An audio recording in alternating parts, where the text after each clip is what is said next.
Bonjour à tous et bienvenue pour notre première petite exhortation sur la nouvelle chaîne Esther. On est ravis de vous retrouver, on avait vraiment à cœur de pouvoir vous donner des outils, de pouvoir vous donner des choses qui vous permettent d'avancer dans votre vie de femme, dans votre vie avec Jésus aussi. Et on a vraiment envie que ces petites vidéos vous permettent d'avancer dans votre vie et de vous sentir épanouie en tant que femme et bien en fait.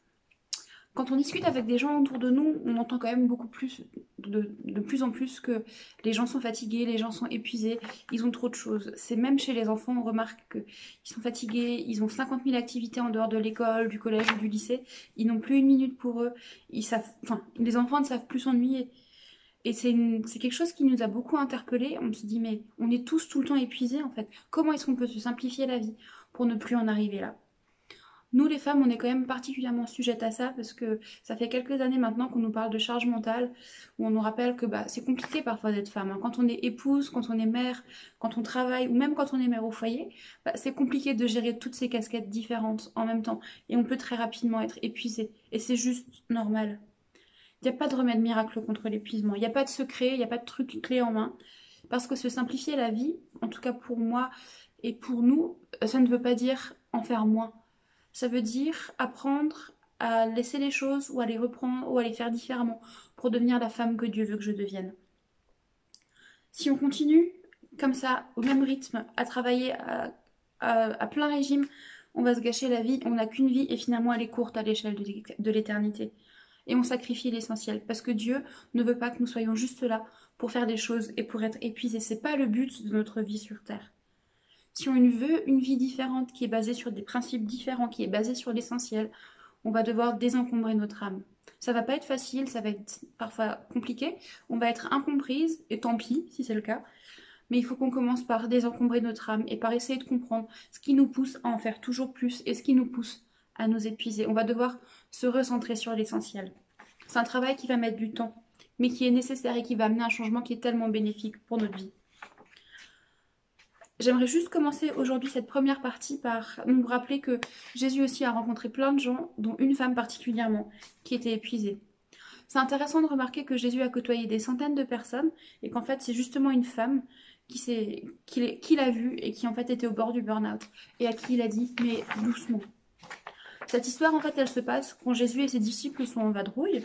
Il y a de plus en plus de personnes qui les suivent, il y a de plus en plus de monde, la foule est de plus en plus grande, et en fait la foule, elle est aussi de plus en plus exigeante parce qu'ils veulent voir de plus en plus de miracles. Ils veulent de plus en plus entendre Jésus prêcher. Ils en veulent toujours plus de lui. Vous savez, c'est comme quand parfois on accepte de rendre service ou on accepte quelque chose et puis on donne le petit doigt et puis on finit par nous arracher la main puis par le bras. Parfois, c'est compliqué quand même. Parce que les personnes ne sont pas forcément dans cette démarche de dire merci pour ce que tu as fait. C'est juste normal pour elles en fait. C'est compliqué. Parce que pour Jésus, je pense qu'il a dû ressentir un peu la même chose parfois.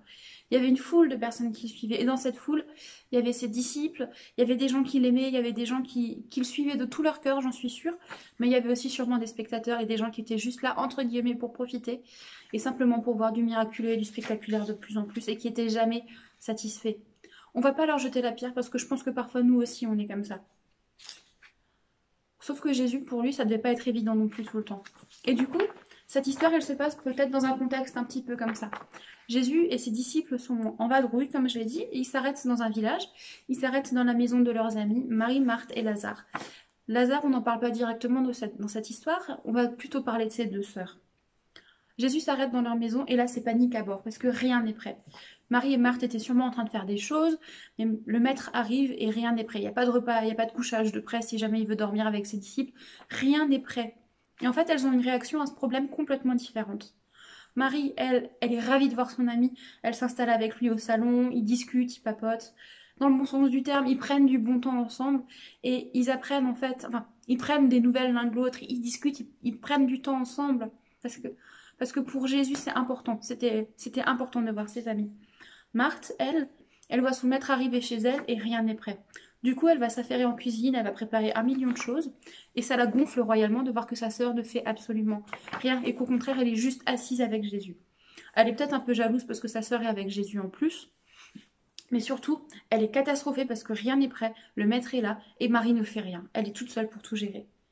Du coup, je suis sûre, j'imagine très bien la scène.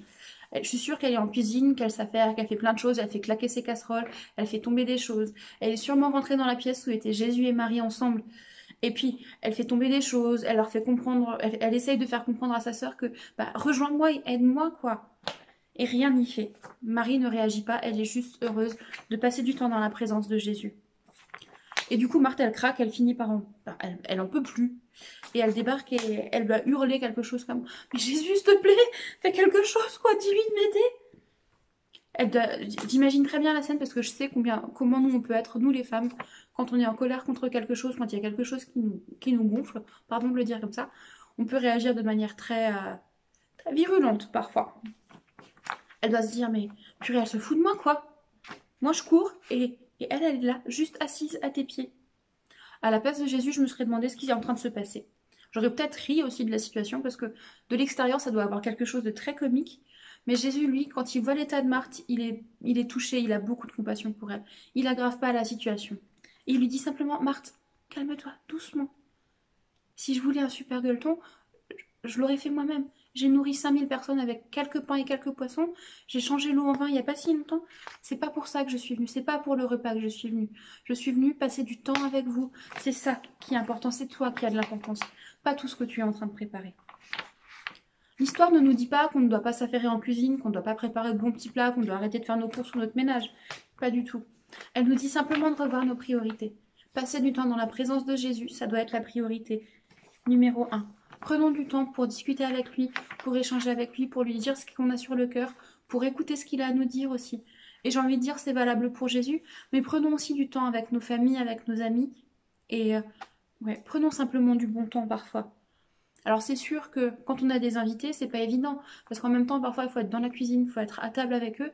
Mais apprenons aussi à prendre simplement du bon temps. Et c'est pas grave si le repas est moins intéressant, si le repas est moins important. C'est pas grave, l'essentiel c'est parfois simplement de passer du bon temps avec d'autres, et en particulier avec Jésus. Parce que l'épuisement, ça peut donner lieu à des situations qui sont dramatiques, à des disputes, à de la violence physique, à de la violence verbale, et à toutes ces choses. Et c'est pas ce que Jésus veut pour nous. Alors la première chose, je pense, qui va être importante, c'est d'apprendre à désencombrer notre âme.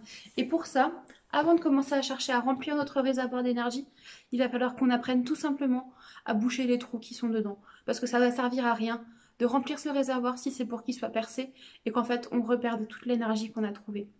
Je vous donne rendez-vous fin de semaine pour la suite de cette petite vidéo où on va découvrir ensemble comment on peut simplement reboucher les trous de notre réservoir d'énergie et commencer à le remplir. Et quelles sont les manières d'apprendre à gérer son temps de manière différente, à revoir ses priorités pour être plus épanoui, pour être plus en forme et pour devenir de plus en plus la femme, l'épouse, la mère que Jésus veut que nous soyons.